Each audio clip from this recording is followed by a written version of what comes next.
We need to pass this resolution and issue those subpoenas so we get the Attorney General, the highest law enforcement official in America, right in front of us again to ask him these questions. We've heard from the other side. The gentleman from Rhode Island said this is ridiculous. The gentlelady from Pennsylvania said it's false. It's a conspiracy theory.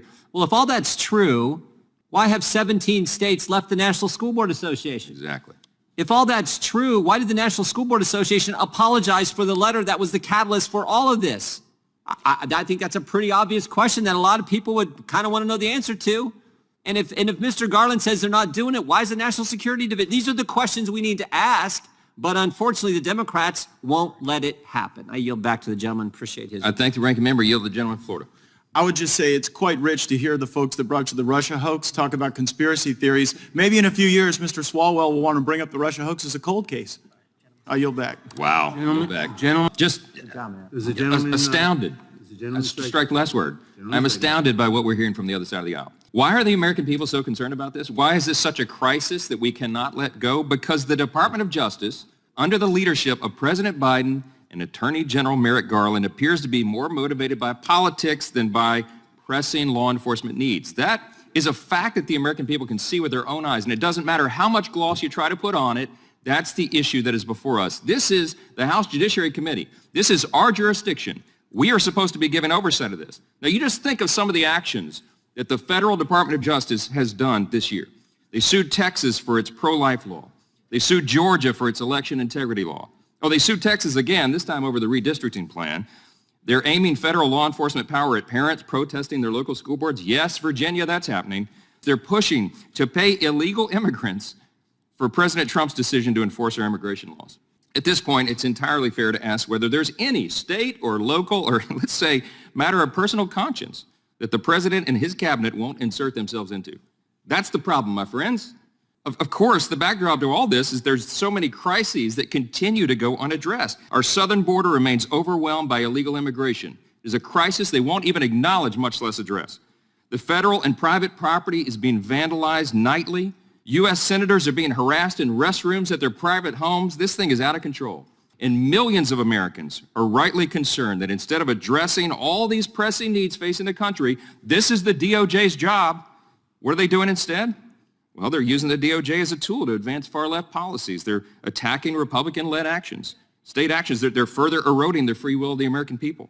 And this department's memo directing the FBI and the U.S. attorneys to intervene in school board disputes is such a glaring example of these abuses. That is why we won't let it go. That's why we draw attention to it. We've heard it repeated over and over. The memo was issued just 5 days after the National School Board Association sent a letter to the White House referring to concerned parents as, quote, domestic terrorists and perpetrators of hate crimes. Guess what? The Attorney General said that was the basis for his memo. That was under oath, my friends. That was in the record of this hearing. Go pull the transcript if you've forgotten it. You treat American parents as domestic terrorists? That's outrageous, but it gets even worse. Now we've learned, yes, the FBI's counterterrorism division is using a threat tag to track and target parents who speak out against school policies. And what's Attorney General Garland doing? He testified the day after that directive was issued, right here before all of us, under oath. He said the Department of Justice isn't targeting parents.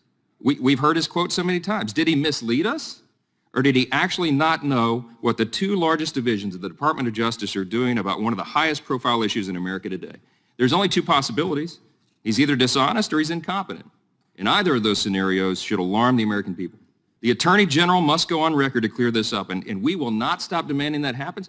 The ranking member's resolution is entirely appropriate. We need to pass this resolution and issue those subpoenas so we get the Attorney General, the highest law enforcement official in America, right in front of us again to ask him these questions, pointed and directed, and he needs to give responses. He has to clear this up. And while he's at it, by the way, he needs to address the egregious abuse of power that he hasn't addressed yet. I asked him when he was here last time. He refused. He dodged the question 100 times. His own family has a direct financial interest in selling the curriculum materials, critical race theory and otherwise, that parents are going to their local school board meetings to protest. And these are the parents that he deployed the full weight of the Department of Justice against. I'm telling you, this is so outrageous. And the idea that he refuses to submit to a simple federal ethics inquiry about this is just beyond us. Look at this placard. 48 days. 48 days. No response is required or requested by this chairman and the Democrat majority. It's outrageous.